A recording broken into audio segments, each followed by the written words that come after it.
I think a president from 1880. It goes back over No, come on. history. You're on national radio. You've got your ducks in a row. Tell me about the last time an American president was accused of not being born in America. I've forgotten the names. But don't be silly. Don't tease me. Of course you haven't forgotten the name. You wouldn't come on the radio and say something and then immediately fall apart in response to the first question you're asked. It's not falling apart. Okay, so let's go back to the lies that have been told about Donald Trump. Which one would you reach for first? Well, that fell apart quickly. Stephen called in, convinced the media had been lying about Donald Trump. But the moment he was asked to back up one of his claims, things started getting uncomfortable. And this exchange only gets more heated from here, because the host isn't letting him dodge the question. Listen closely to what Stephen says next, and how quickly he's challenged on it. I just want to say I'm actually a fan of Trump, and I think there's a lot of stuff in the media which are lies. Go on. I don't know yourself. You're obviously anti-Trump. No, go on. What are the lies that you're unhappy about? Well, no, I just think you even said this morning. You said it's okay for him. What is it? The quote you used? It's okay to be racist again. Yeah. When? Okay. So how do you draw that conclusion? He accused Barack Obama of not having been born in America and lying about his birth certificate. So how's that racist? Birtherism is racist because Barack Obama is well, you can't. I mean, you can talk over me if you want, Stephen. But okay, no, you crack on. There have been previous presidents that have actually been white that have also not been accused of being born in America. So was that also racist? No, of course it wouldn't be racist. Who was that, by the way? I think a president from 1880. It goes back over history. No, come on. You're on national radio. You've got your ducks in a row. Tell me about the last time an American president was accused of not being born in America. I've forgotten the names. But don't be silly. Don't tease me. Of course you haven't forgotten the name.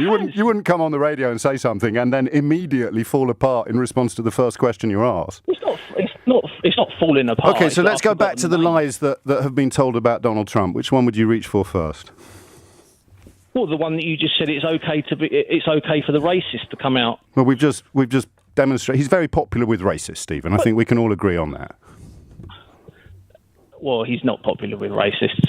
So it wasn't white nationalists that invaded the Capitol last week, then.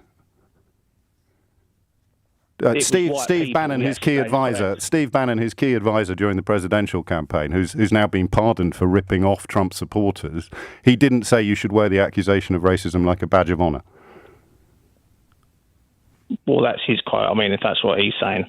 But that you can't just say then that everyone that marched on the Capitol is racist. I didn't. I said they were white nationalists.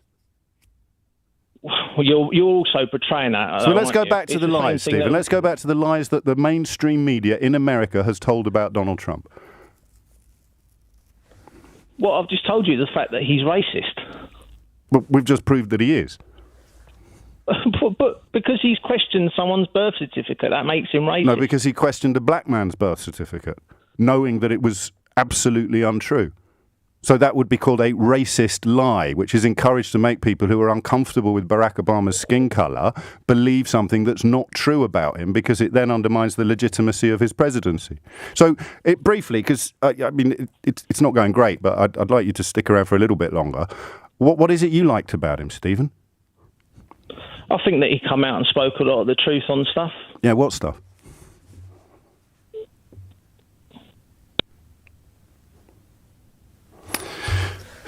Stephen's hung up. And I think this exchange shows exactly why political arguments can fall apart so quickly when someone is asked to move beyond the headline and actually defend what they're saying. Stephen came into this conversation convinced that Donald Trump had been unfairly treated by the media.